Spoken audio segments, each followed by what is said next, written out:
So in today's video, we are going to be discussing which wide receivers should the Chiefs draft in this year's draft. Now, before we get into the video, please consider liking and subscribing, and let's jump right into the video. Now, this list is going to be particularly just for the first couple of rounds because I don't really feel like going through every single prospect, going through every single receiver, and trying to figure out which guys the Chiefs are going to take in all 7 rounds of the NFL draft. But I did want to discuss at least the top guys that I think the Chiefs could land in this year's draft. Now, I'll be 100% honest, straight up forward. I don't think there's going to be 2 guys that the Chiefs honestly have 0 chance at taking, and that's Garrett Wilson of Ohio State and Drake London of USC. I really don't think the Chiefs, no matter how much they give up, and I don't think they're going to be willing to give up that much to move up in the draft that much to take those 2 guys. Because the Chiefs, they have the 29th and the 30th overall picks in this year's draft.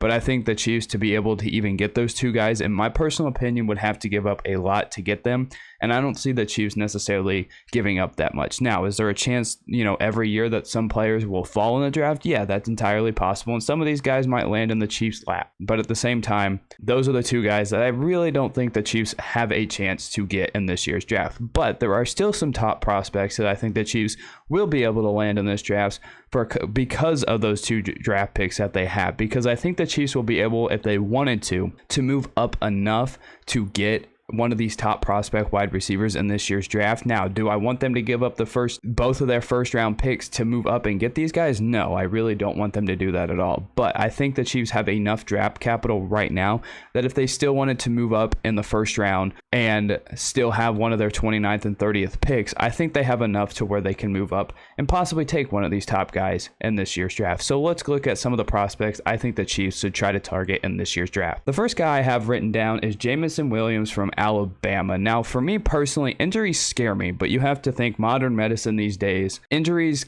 aren't as severe, aren't as concerning as they used to be, because Jamal Williams, he's coming off of an ACL injury, and that might affect his draft status.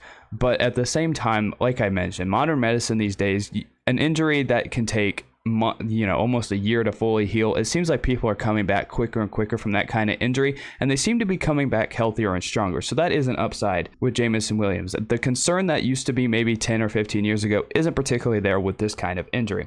But then you look at Jamal Williams himself. He has 4.25 40 speed, so that dude can absolutely blaze past corners if we need him to. He had 79 receptions, 1,500 yards, and 15 touchdowns in 2020 before his injury. So the dude he can produce, and he can produce in massive ways, and he can do it in chunks as well. And for me personally, a lot of what Jamal Williams brings to the football field, he reminds me of Tyreek Hill. He has a lot of speed, but he's also kind of a guy who catches the football with his body more than he does with his hands. That seems to be the biggest knock of Tyreek Hill in his time in Kansas City, but it never really affected him. So when I see all these people saying that they're a body receiver, it doesn't necessarily worry me, because you look at all the success that Tyreek Hill had, and I think that's not my biggest concern when it comes to a receiver.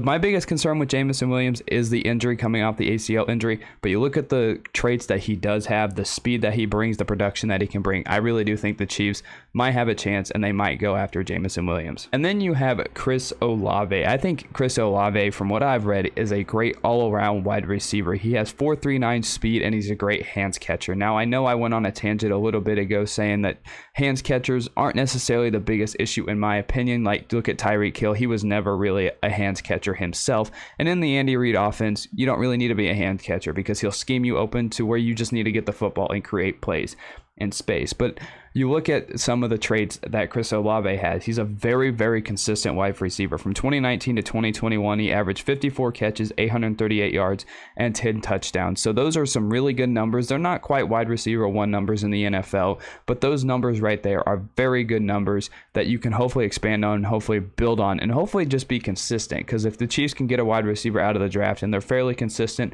even out of the gate their first year, I think that's what this Chiefs offense could be looking for. He is on the smaller side, but again, I think he gives the Chiefs a great threat over the middle. You have Juju, who can do everything, and then you add MVS's speed, and then another guy over the middle. I think this would be a great addition for the Chiefs offense. And then you have the guy that people are talking about the most, and that's Treylon Burks. Now, this is the guy that a lot of people see the Chiefs landing in this year's draft, and at the same time, I would not be upset. He is out of Arkansas, and he is on the bit of the slower side. He has 4.55 40 speed, but the dude is a massive receiver. He's very big. He's 6'3".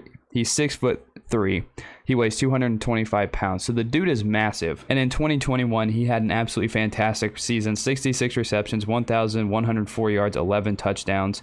And he's big in the speed is kind of concerning, but he's also big and athletic enough that he can dominate a corner. And with that size, you're always going to be excited to see what a guy can do. You know, hopefully he can go up and get the 50-50 balls. Now, I did see a couple issues that may come up with Treylon Burks. He does have a drop issue, and he didn't run very many different routes when he was in college. Now, when it comes to Andy Reid's offense, Andy's always going to find the best possible traits for a wide receiver, the best possible position. He's always going to put you in the right spot. So that part doesn't necessarily worry me, but at the same time, that might hinder and slow his development in the NFL just a little bit. But you look at the numbers that he put up in 2021, and then you look at his size. I really love everything about Treylon Burks. Next, you have George Pickens out of Georgia. Now, he himself also suffered an ACL injury, and as I mentioned, yes, injuries scare me a little bit, and it kind of deters me from wanting to draft somebody.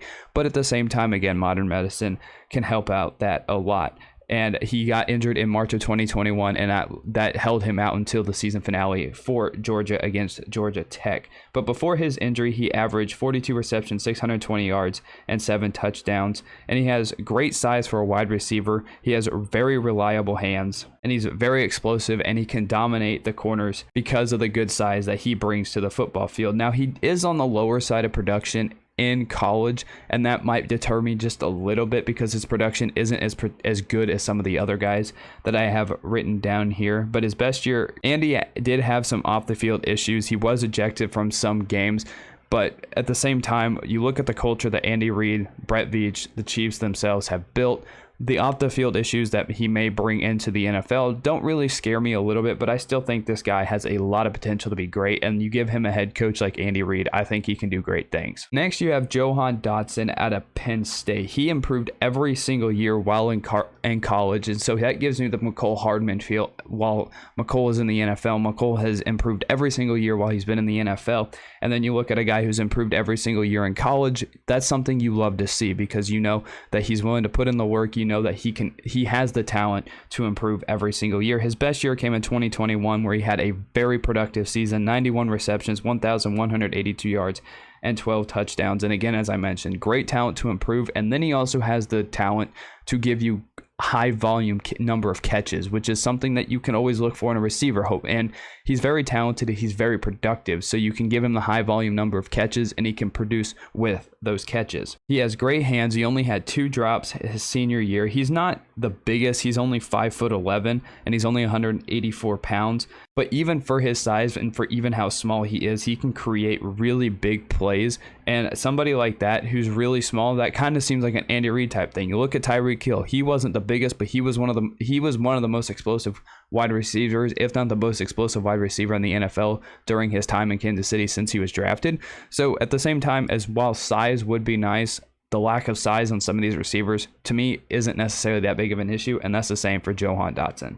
And then the final guy I have, which to me personally seems like the most Andy Reid and Brett Veach kind of receiver after doing some research and after some reading, and this is just my personal opinion, you have Skye Moore out of Western Michigan. He had 2 really good seasons in college. His best one coming in 2021, 95 receptions, 1,292 yards, and 10 touchdowns. So the guy can give you massive amounts of production, which after the loss of Tyreek Hill, that's what you're going to need. Now, you're not going to expect a guy to do all of this in year one. I don't think anybody's expecting him to do this in year one. And I think the expectations are very unrealistic for any rookie wide receiver. You know, Justin Jefferson, Jamar Chase, those guys are different.